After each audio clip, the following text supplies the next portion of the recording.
ભાવનગર શહેરના circuit house તરફથી લાલ ટાંકી વિસ્તારમાં રહેતા વ્યક્તિની બાઇક ગુમ થઈ જતા નીલમબાગ પોલીસ સ્ટેશનમાં જાણ કરવામાં આવી હતી। નીલમબાગ પોલીસ સ્ટેશનને જાણ થતાં લાલ ટાંકી રહેતા દીપકભાઈ મકવાણાની બાઇકની શોધખોળ હાથ ધરતા 24 કલાકમાં બાઇક શોધીને તેમને પરત કરી હતી, જેથી બાઇક ચાલકે પોલીસનો આભાર વ્યક્ત કર્યો હતો।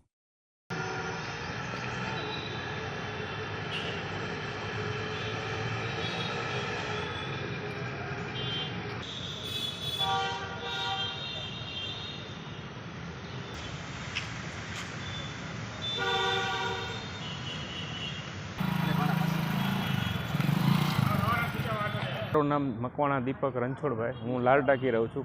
કાલે અમારે સંબંધીને અહીંયા પ્રસંગોપાત જવાનું જ હતું, તો ગાડી બહાર પાર્ક કરી હતી।